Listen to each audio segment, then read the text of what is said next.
우리 양옆에 좀 인사할까요? 우리 잘 오셨습니다 하고 인사하겠습니다. 네, 네, 네. 우리 고난 주간이어서 너무 슬프게만 있으신 것 같아가지고 예. 그 사실 이 고난 주간 특세 때 이 수요예배 설교하는 게 되게 힘듭니다. 일단 고난 주간하고 좀 주제가 맞아야 되고요. 이제 그러면서도 빨리 끝내야 또 내일 새벽기도 하시잖아요. 그래서 짧고 은혜 있고 주제에 맞는 설교 해야 돼서 쉽지 않은데 오늘 한번 도전해 보려고 가룟 유다 이야기를 좀 우리 갖고 왔습니다. 말씀 함께 보시면은요. 일단 마태복음 26장 24절에서 이 예수님께서 가룟 유다에 대해서 뭐라고 표현하시냐면 차라리 태어나지 아니하였다면 좋았던 사람, 그 사람이 바로 가룟 유다다라고 이야기를 하십니다. 도대체 어떤 사람이길래 예수님께서 이렇게 말씀하시는지를 좀 살펴보려고 하는데요. 먼저는 좀 이제 오해를 제거하려고 합니다. 이제 뭐 이상한 사람들 생각입니다. 이 가룟 유다가 예수님을 판 이유가 뭐냐? 이제 나름의 이제 가룟 유다의 변호를 하는 사람들이 있어요. 그래서 어떤 사람들은 가룟 유다는 로마에게서 유대가 독립하는 것을 꿈꿔서 예수님께서 로마에게서 독립하는 기적을 일으켜 주시길 원했는데 예수님이 그런 일을 안 하시니까 이제 화가 나서 판 이제 나름의 그 혁명가고 독립운동가다 뭐 이렇게 이제 평가하시는 분도 있고요. 또 이제 어떤 아주 이제 희한한 분들은 예수님이 팔려야 예수님이 돌아가시는데 누가 팔겠냐? 제일 신앙 좋은 내가 팔아야 되겠다. 이게 참 저희가 볼 때 우습지만 이 자유주의 신학자들 되게 심도 있게 받아들이는 내용이기도 합니다. 그러나 사실 성경은 명확하게 얘기하죠. 이 사람은 도둑이다라고 이야기를 하죠. 그래서 이 사람이 단순히 무슨 큰 계획이 있었기 때문에 예수님을 배반하거나 악한 일을 한 것은 아니다라고 성경은 이야기를 하고 있습니다.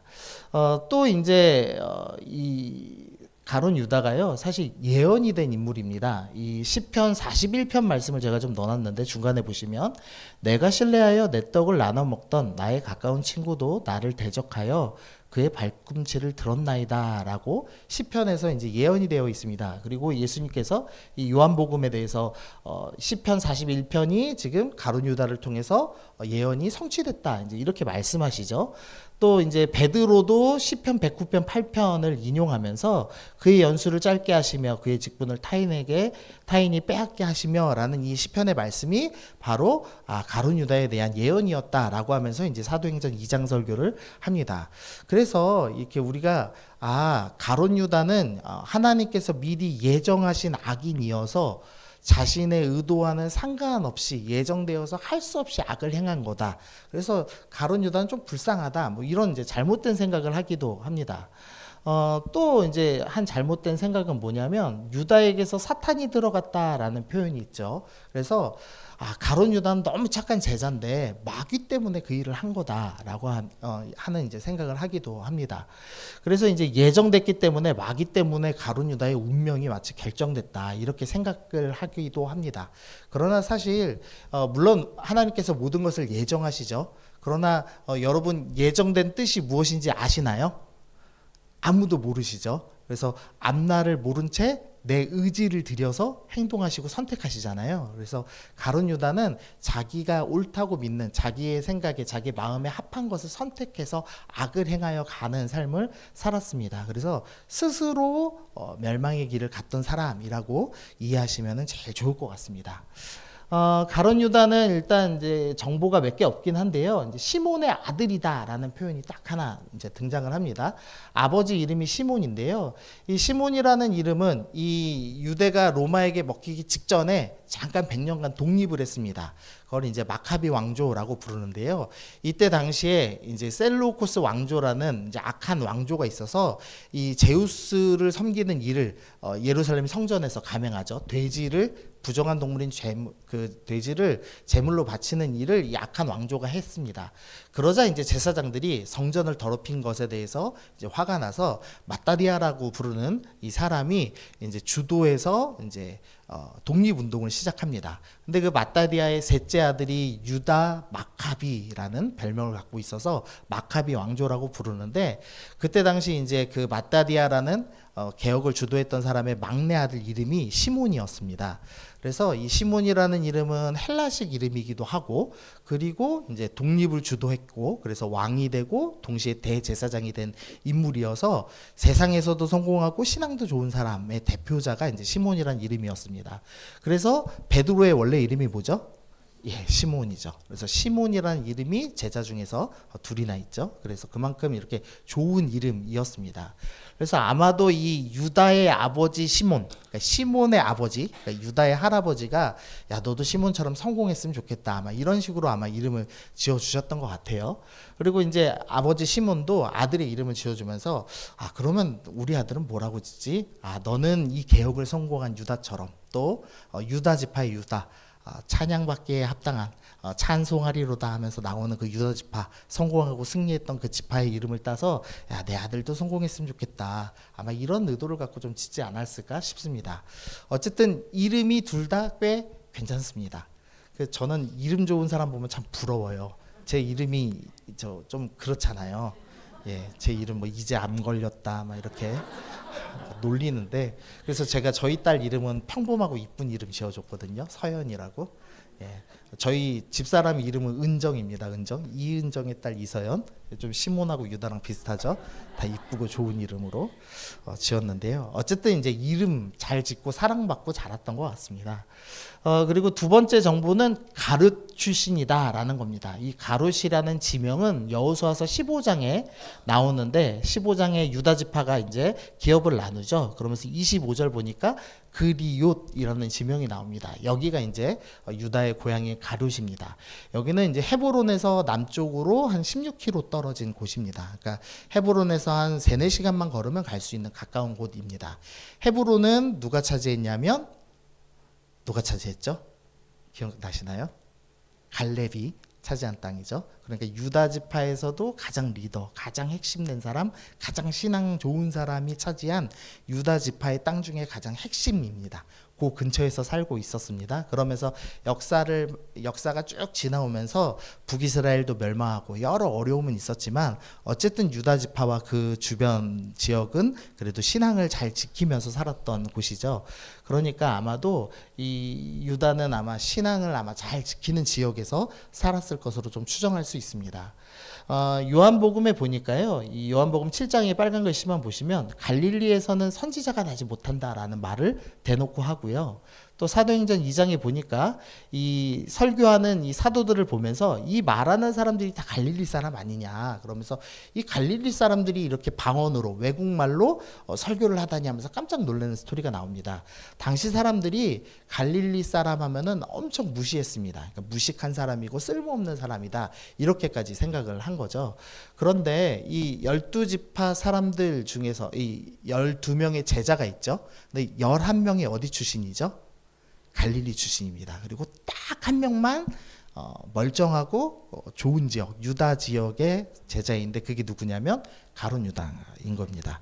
그러니까 가룟 유다가 집안이 꽤 괜찮았을 겁니다. 그래서 일정 수준의 이상의 이제 교육, 그러니까 단순히 공부만 받은 게 아니라 또 신앙 교육도 제대로 받았을 가능성이 매우 높습니다. 그래서 이제 12제자가 뽑혔을 때 가룟 유다가 재정 담당에 뽑히는 거죠. 보통 교회에서 제일 신앙 좋고 제일 정직하고 제일 괜찮은 사람이 재정을 맡잖아요. 그래서 저희도 신효 목사님이 지금 재정 맡거든요. 네, 우리 목사님들 중에서 제일 괜찮아서 맡기는 거거든요. 그러니까 이게 재정 맡았다라는 것은 가룟 유다가 어느 사람인지를 알 수 있는 거죠. 그러니까 모든 사람이 인정할 만한 사람이다. 예? 왜? 가룟 유다라고요? 아닙니다. 가룟 유다 아닙니다. 네, 또 오해하시면 안 되는데. 네, 신영 목사님은 가룟 유다 아니고 진짜 신실합니다. 네. 네. 어쨌든 이 가룟 유다가 그래서 꽤 괜찮은 사람입니다. 얼마나 괜찮은 사람이냐면, 사도행전 1장에서 가룟 유다가 죽은 뒤에 12사도 중에 빈 자리를 이제 뽑죠. 근데 그때 제자의 기준이 나오는데요. 요한의 세례로부터 우리 가운데서 올라가신 날까지, 그러니까 예수님의 사역의 시작부터 끝까지 함께한 사람을 12사도에 포함시킵니다. 그럼 가룟 유다는 어떤 사람이냐? 예수님의 사역 시작부터 끝까지를 함께했던 사람이었다라고 설명하는 겁니다. 그러니까 가룟 유다는 말씀도 다 들었고 기적도 다 경험한 그런 사람이라고 할 수가 있죠. 그래서 원래대로라면 가룟 유다가 만약 배반하지 않고 예수님을 잘 따랐다면 이런 평가 받았을 겁니다. 계시록 21장에서 하나님 나라를 묘사하죠. 그때 뭐라고 하냐면 12기초석이 있는데 그 위에는 어린 양의 12사도들의 12이름이 있다. 사도는 얼마나 중요한 사람이냐면 하나님 나라의 기초석이 된다라고 할 만한 사람입니다. 그리고 에베소서에서도 너희는 사도들과 선지자들의 터 위에 세우심을 입었다. 교회는 선지자와 사도들의 터 위에 세워졌다라고 할 만큼 사도는 매우 중요한 존재고 그 사도의 자격이 충분했던 사람이 가룟 유다고 그 중에서도 제일 교육 잘 받고 제일 집안 괜찮고 제일 학벌도 괜찮고 그래서 신뢰받아서 재정까지 맡은 사람 그 사람이 바로 가룟 유다다라고 이제 성경이 설명을 하고 있는 겁니다. 그런데 이제 가룟 유다가 타락했습니다. 배반했습니다. 그 이유가 뭐냐? 외식이었습니다. 그러니까 겉으로는 경건한 척하지만 그 마음속은 완전히 죄로 인해 골마 있는 상태가 되었다라고 이야기를 하죠. 여기서 외식이라는 원어가 휘포크리테스라는 이제 헬라어인데 이 연극 배우를 가리키던 말입니다. 그러니까 이 그리스 연극 배우들이 가면을 썼답니다. 그래서 겉으로는 가면 쓰고 웃고 있는 것처럼 보이는데 실제 속은 다르다. 그래서 겉과 속이 다른 사람, 그래서 외식하는 사람, 위선자 이것을 이제 가리키는 용어가 이 외식이라는 단어인데 가룟 유다가 바로 이런 외식을 행한 사람이었다라고 이제 설명을 하고 있는 거죠. 겉으로 볼 때는 아까 뭐 말씀드렸지만 처음부터 끝까지 모든 사역에 동참했던 신실했던 제자였습니다. 그러나 이제 사실은 그리고 돈꾀를 맡은 사람이었죠. 그래서 이 향유를 부은 마리아를 향해서 뭐라고 얘기하냐면 야, 그 향유 300데나리온인데 예수님 발에 왜 붓냐? 가난한 자들에게 줘야지라고 하면서 이렇게 정의롭고 합리적인 이야기를 하는 꽤나 똑똑해 보이는 제자처럼 보였습니다. 그게 이제 가면을 쓴 거였죠. 유다의 가면이었죠. 그러나 이제 유다의 실제 모습은 이제 뭐냐면 예수님을 파는 사람이었습니다. 근데 이 가룟 유다가 얼마나 연기를 잘했냐면 예수님께서 이제 13장에서 최후의 만찬하시죠. 그때 너희 중 하나가 나를 팔리라 라고 말씀하십니다. 그러시면서 26절에 예수께서 대답하시되 내가 떡 한 조각을 적셔다 주는 사람이 그니라. 내가 떡을 소스에 찍어서 꿀을 찍어서 주는 사람이 바로 날 팔 거야 라고 얘기하시면서 한 조각을 찍어서 가룟 유다에게 주셨습니다. 곧 한 조각을 적셔서 가롯 시몬의 아들 유다에게 주셨습니다. 그럼 이거 이제 명확히 뭐라고 하는 거죠? 가룟 유다 얘가 날 팔 거야 라고 얘기하는 겁니다. 그런데도 불구하고 28절에 보시면 그 말씀을 무슨 뜻으로 하셨는지 그 앉은 자 중에 아는 자가 없고 어떤 이들은 유다가 돈꾀를 맡았으므로 명절에 우리가 쓸 물건을 사라 하는지 혹은 가난한 자들에게 무엇을 주라 하는 줄로 생각하더라 하면서 예수님이 야, 떡 준 놈이 범인이야 하면서 떡을 줬는데도 의심을 못합니다. 그 정도로 철저하게 가면을 쓰고 신실하고 정의로워 보였던 사람, 그 사람이 가룟 유다다라고 이야기를 합니다.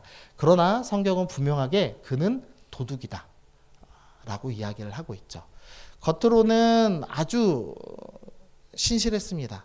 뭐 새벽기도 다 하고 11조 다 하고 뭐 기도생활 철저하게 하는 그리고 교회에는 이제 이쁜 양복 입고 나오는 그런 이제 사람인 거죠. 그러나 그 사람 마음에는 돈을 사랑하는 마음으로 가득 차서 돈꾀에 손을 대는 도둑이었다라고 이야기를 하고 있는 겁니다. 디모데전서 6장에서는 돈을 사랑함이 일만하게 뿌리다라고 얘기합니다. 사실 돈 사랑하는 것만 해도 충분히 문제입니다.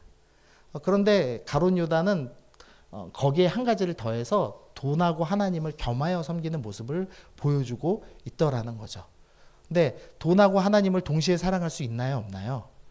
절대 없습니다. 우리 마음에는 그릇이 있는데 딱 한 가지만 채울 수 있습니다. 하나님으로 채우거나 세상으로 채우거나. 그래서 가룟 유다는 겉으로는 하나님을 섬기고 내 마음에 하나님을 가득 채운 사람처럼 보였지만 사실은 돈 사랑하는 마음으로 가득 채운 사람, 그래서 즉 외식하고 연기하는 사람이었다라고 이야기를 하는 겁니다. 근데 문제는 이 외식이 이 가룟 유다의 마음을 망가뜨리고 있었다는 겁니다. 제가 그래서 이 영적 간경화 이런 표현을 써봤는데요. 저희 외가 쪽이 간이 나쁘거든요. 그래가지고 저희 어머니도 그 간염 보균자고 저는 비형 간염 실제로 발병해갖고 뭐 한 1년 정도 어려움을 좀 겪고 그랬거든요. 근데 저희 외가 쪽 분들이 보통 이제 간경화로 돌아가세요. 간경화가 이 간이 딱딱해지는 병이거든요. 그래서 저 피곤해 보인다고 눈 항상 빨갛잖아요. 그래서 저 피곤해 보인다고 인삼을 갖다 주시면은 제가 못 먹어요. 인삼을 해독할 능력이 없답니다. 제 간은. 그래서 제가 예전에 그 코스트코에서 그 피 맑게 한다는 오메가3 사 먹었거든요. 그랬더니 간 수치가 막 올라가지고 그러니까 일반 의약품도 사 먹지 말라고 선생님이. 그래서 제가 매일 약 먹거든요. 그러니까 저한테는 이제 간경화가 되게 무서운 병입니다. 그래서 근데 먹을 수 있는 약이 없더라고요. 근데 이 외식이 간경화랑 똑같습니다. 마음이 조금씩 굳어가는 병입니다. 근데 문제가요, 간이 너무 기능이 좋아가지고 조금만 남아도 아픔을 못 느낀다고 하죠. 그래서 외식이 여러분들이 외식하는 삶, 그러니까 겉으로는 신앙생활 열심히 하고 속으로는 하나님이 아닌 다른 것을 사랑하는 모습을 보이고 산다면 우리는 이 주변에 있는 교우들이 알 방법이 없습니다. 저 사람, 저 권사님 참 신실해, 저 장로님 참 신실해 이렇게 이야기하겠죠. 그러나 조금씩 마음이 굳어져가는 그런 심각한 영적인 병이다라고 이야기를 하는 거죠. 이 가룟 유다가 얼마나 마음이 굳었는지 좀 미묘한 좀 차이가 있습니다. 보시면 마태복음 26장에 그들이 먹을 때 이르되 내가 진실로 너희에게 이르노니 너희 중 한 사람이 나를 팔리라. 예수님께서 그 얘기를 하셨습니다. 그러자 22절에서 제자들이 몹시 금심하여 각각 여짜오되 주여 나는 아니지요 라고 이야기하죠. 11명의 제자들은 지금 예수님을 뭐라고 표현하죠? 주님이라고 표현합니다. 그런데 25절에서 예수를 파는 유다가 대답합니다. 유다는 뭐라고 대답하죠? 랍비어라고 대답합니다. 물론 랍비도 이제 호칭으로서는 이렇게 존중하는 호칭입니다. 그러나 사실 주님, 나의 주, 나의 하나님이라고 부르는 것과 선생님이라고 부르는 것은 미묘한 차이가 있죠. 그러니까 유다가 미묘하게 예수님을 깎아내립니다. 미묘하게 하나님을 따르지 않고 있는 모습을 보이죠. 또 26장 49절 이제 예수님을 팔기 위해서 군대를 데리고 옵니다. 근데 군대를 데리고 오는데 예수님이 누군지를 알려주는 신호로 뭘 삼냐면 입맞춤을 삼습니다. 입맞춤은 보통 낮은 사람이 높은 사람한테 존경의 표시로 하는 인사거든요. 그러니까 지금 이 가룟 유다가 마음에 은근히 비꼬는 마음이 있는 겁니다. 겉으로는 예수님을 존중하고 높이고 입맞춤해야 되고 랍비라고 부를 존재라고 표현을 하지만 사실은 예수님을 싫어하고 사랑하지 않는 마음이 있었죠. 그래서 예수님을 은 30에 팔았습니다. 출애굽기 21장에 보면은 소가 만일 남종이나 여종을 받으면 이게 뿔로 들이받았습니다. 그래서 이제 종이 다쳤습니다. 그러면은 소 임자는 종의 몸값으로 은 33개를 줍니다. 예수님을 왜 은 30에 팔았느냐? 예수님은 종밖에 안 된다라고 폄하하고 싶어서입니다. 그러니까 가룟 유다가 겉으로는 누구보다 신실한 사람이었지만 사실은 은근히 예수님을 계속 깎아내리고 있는 거죠. 랍비라고 부를 때마다 은근히 예수님은 당신은 뭐 주님 정도는 안 돼. 이제 수준으로 계속 깎아내리는 거죠. 입맞춤하면서도 깎아내리고 있었던 거죠. 그러다가 결국에는 이제 예수님을 팔아 넘기는 지경에 이르렀습니다. 우리가 날마다 사실은 이제 예수님 앞에 나오고 매일 기도하시고 매일 예배를 드리시죠. 그런데 예수님을 향한 존경이 없는 경배로 나가시는 분들이 있습니다. 형식적인 예배를 드리는 거죠. 예배는 드리는데 예수님 사랑하는 마음으로 드리는 거 아니고 그냥 그저 해야 될 일이니까 예배를 드리는 겁니다. 그런 존경 없는 경배, 형식적인 예배, 그런 외식하면서 드리는 예배, 그게 우리의 마음을 망가뜨리고 있다는 거죠. 그래서 날마다 경건한 척 외식을 행하고 몸은 예수님 앞에 나온 것처럼 보이지만 실제 마음은 예수님을 향한 경배가 아니라 주님이 뭐 해주시면 좋고 안 해주시면 말고 나는 형식으로 나아갑니다. 이런 식의 이제 잘못된 태도를 하더라는 거죠. 마가복음 4장입니다. 이제 길가 비유가 나오죠. 거기에 보니까 길가는 뭐냐? 사탄이 즉시 와서 그들에게 뿌려진 말씀을 빼앗는 것이다. 마음이 단단히 굳으면 어떻게 되냐? 길처럼 단단해집니다.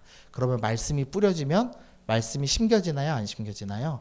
안 심겨집니다. 그리고 사탄이 와서 빼앗습니다. 그러니까 가룟 유다는 사탄이 뺏어 먹은 게 아니라 날마다 마음을 외식으로 인해서 단단하게 만들어서 매일 예수님을 앞에 두고도 형식적인 예배와 형식적인 존경으로 일관하면서 결국은 마음이 완전히 굳어서 말씀이 들어가지 않는 상태가 되었기 때문에 사탄의 유혹에 넘어가는 사람이 되었다라고 이야기를 하고 있는 겁니다. 우리 안에 이런 사람이 꽤 많습니다. 생각보다. 예수님께서 12제자 뽑을 때 가룟 유다가 이런 영적인 상태가 있다는 것을 아셨을까요? 모르셨을까요? 아셨겠죠. 예수님이 모르실 리가 없죠. 그런데 왜 뽑으셨을까? 교회에는 항상 이런 사람이 있다는 겁니다. 교회에는 항상 겉으로는 너무 신실해서 이 사람만큼 잘 믿는 사람이 없다 할 만한 사람이 있습니다. 그러나 그 마음은 완전히 썩어서, 그래서 돈을 사랑하고 자기만 사랑하고 예수님을 종처럼 여기는 그런 악한 마음을 가진 자, 외식하는 사람이 늘 교회 안에 숨어 있다. 이것을 우리 가운데 가르쳐주고 계시는 거죠. 마태복음 23장은 이 예루살렘에 예수님께서 들어오셔서 화요일과 수요일 사이에 하신 말씀입니다. 이제 화요일인지 수요일인지 정확히 모릅니다. 그러니까 이제 딱 오늘쯤 하신 말씀이죠. 근데 그 핵심 스토리가 뭐냐? 계속 화 있을진저 외식하는 서기관들아 바리새인들이여 하면서 계속 외식하는 자들이 화 있을 것이다, 심판받을 것이다 라는 경고를 계속 하십니다. 13절에도 화 있을진저, 15절에도 화 있을진저, 23절에도 화 있을진저, 25절에도 화 있을진저, 27절에도 화 있을진저, 지금 안 써놨지만 30절에도 화 있을진저 하면서 계속 외식하는 자는 심판당한다, 그러니 돌아와야 된다라는 것을 이 마지막 화요일 수요일 예수님 십자가 달리기 직전에 이 말씀을 하고 계시는 겁니다. 그런데 그 대상이 누구냐, 이 말씀을 듣게 하는 대상이 누구냐, 우리 1절은 같이 읽어보겠습니다. 시작.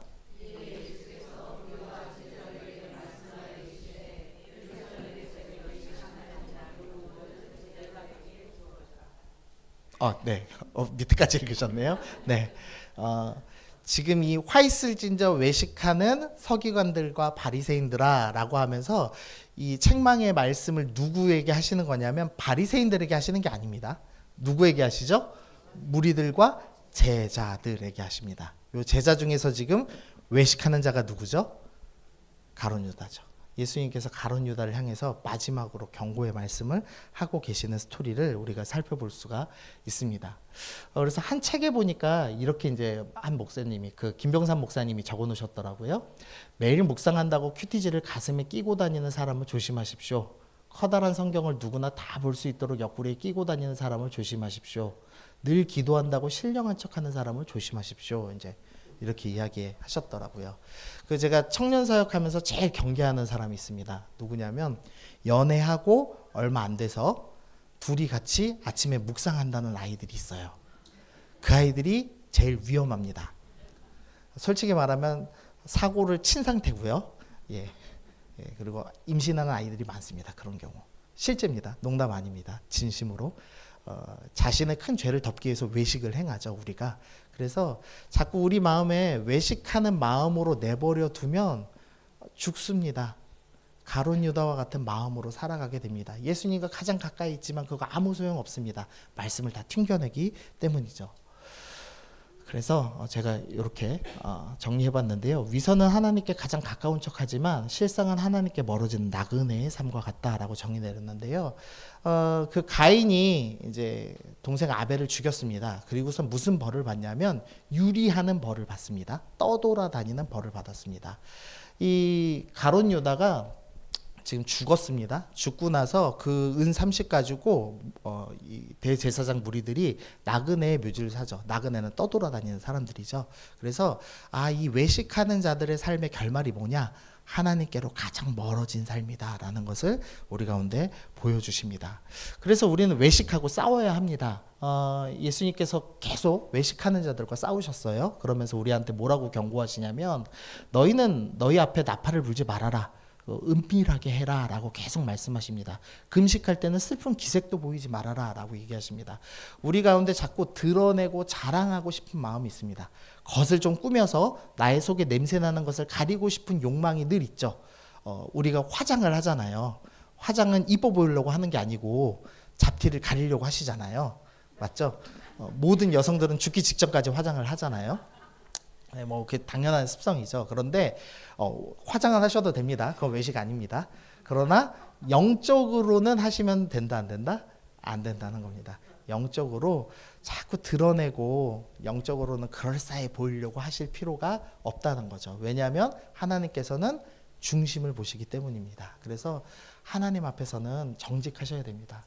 두 번째로 외식과 싸우는 방법, 기도할 때 골방에 들어가 은밀하게 해라. 기도하지 말아라 아닙니다. 은밀하게 하라는 겁니다. 드러내면서, 그러니까 하나님께도 나아가고 사람에게도 나아가는 욕심을 채우는 것은 잘못된 방법이고, 은밀하게 주님 앞에 머물러라, 즉 개인의 경건을 회복해라 라고 말씀합니다. 외식하는 자들이요, 잘 보면은 경건 생활이 망가져 있습니다. 개인 기도 생활 전혀 하지 않고요, 삶 속에서 말씀을 묵상하지 않죠. 그러니까 기도하고 묵상하면서 마음이 단단해진 경우는 드물죠. 없죠. 그럴 일은 없죠. 그래서 여러분 삶 가운데 내가 꽤 괜찮은 신분, 직분을 갖고 있고 심지어 내가 수요 예배 올 정도의 열정이 있다고 평가받지만 나는 개인 기도 전혀 안 해. 나는 사실 말씀도 잘 안 읽어. 난 묵상도 안 해. 그럼 뭐죠? 외식을 시작하고 있을 가능성이 대단히 높습니다. 간경화가 시작되신 겁니다. 위험합니다. 가룟 유다의 길을 행하고 계시는 겁니다. 어떻게 해야 됩니까? 즉시 돌이키기로 결단해야 한다는 거죠. 외식하는 자의 또 하나의 특징, 남의 눈에 들보, 남의 눈에 티를 보죠. 그러면서 자기 눈에 있는 들보를 보지 못합니다. 그래서 자꾸 남을 봅니다. 정죄하고 나는 이만큼 잘 믿는데 라고, 나는 남보다는 좀 나은데 라고 자꾸 생각합니다. 근데 그게 아니고 내 내면을 보는 연습을 해야 됩니다. 그래서 신앙생활을 바르게 하시는 분들은 여러분이 지금 싸우고 있는 죄가 뭡니까? 라고 물어볼 때 답을 하실 수 있어야 합니다. 여러분은 뭐랑 싸우고 계시나요, 지금? 네. 통장에 돈 100만 원 넣으시려고 지금 열심히 돈 벌고 계시나요? 아니면 뭐 우리 아들하고 뭐 내전하고 계시나요? 뭐 그런 거 말고 내면에 내가 정말 주님 앞에 나아갈 때마다 마음에 찔리는 그 뭔가의 죄악, 그것과 싸우려고 눈물을 흘리며 싸우고 있는지를 확인해야 됩니다. 내 내면을 먼저 바라봐야 합니다. 마지막입니다. 신앙생활 대 자전거 타기, 이 그 국민일보의 겨자씨라는 그 글에 나오는 건데요. 신앙생활이 쉽나요? 자전거 타는 게 쉽나요? 자전거 타는 게 훨씬 쉽죠. 신앙생활 참 어렵죠. 근데 그 목사님이 이렇게 쓰셨더라고요. 저는 자전거 타기가 더 어렵다고 생각해요. 자전거는 페달을 계속 밟지 않으면 넘어지거든요. 대번에 티가 나요. 그런데 신앙생활은 열심히 하지 않아도 별로 티가 나지 않아요. 그런 점에서 자전거 타기가 훨씬 어려운 것 아닐까요? 라고 이제 이야기를 하시더라고요. 신앙생활은 외식 좀 해도 티 안 납니다. 제가 어젯밤에 부부싸움을 만약 했다면, 안 했습니다. 피곤해서 지금 부부싸움 못해요. 특세 기간이라서. 근데 부부싸움을 했더라도 제가 오늘 이렇게 싱글벙글 웃으면서 설교를 할 수 있을까요? 없을까요? 할 수 있습니다. 얼마든지 외식할 수 있습니다. 그러나 그게 좋은 것은 아니죠. 저는 이게 좋아하는 기억나는 일화 중에 하나가 오카는 목사님 아시죠? 오카는 목사님 저도 참 좋아하고 존경하는데, 오카는 목사님이 하루는 수요일 오후쯤에 부목사한테 전화를 하셨답니다. 그래서 나 부부싸움에서 지금 설교 못해, 네가 해, 이러고 끊었대요. 저는 그거 참 기억에 남는 거거든요. 오카는 목사님 정도 되는 그런 이름의 그 밸류를 갖고 있으면 사실은 이렇게 그런 말 하기 어렵죠. 내가 그 사랑의 교회 10만 성도의 담임 목사인데 어떻게 그런 말 함부로 해요. 근데 솔직하신 거죠. 외식하지 않는 거죠. 그래서 오카는 목사님 영성에는 외식하지 않는 마음이 있었구나라는 생각을 좀 합니다. 그래서 내가 다른 건 못 쫓아해도 외식은 안 해야 되겠다, 이제 이 생각을 해봅니다. 우리가 오늘 좀 고난 주간인데 어려운 여러 가지 이제 십자가와 여러 가지 묵상하실 텐데 딱 하나만 하셨으면 좋겠습니다. 적어도 나는 외식은 안 하겠다. 내 마음이 간경화로 넘어가도록 나는 내버려 두지 않겠다. 그러면서 해야 될 일, 날마다 자전거 타듯이 페달을 좀 밟아보자. 매일의 경건에 힘쓰면서 영적인 병에 걸리지 않고 믿음으로 나아가야 되겠다. 오늘 그렇게 좀 결단하시면서 나아가시면 좋겠습니다. 네, 우리 찬양 하나 하겠습니다. 우리 마음이 상한 자를 고치시는 주님 함께 찬양하겠습니다.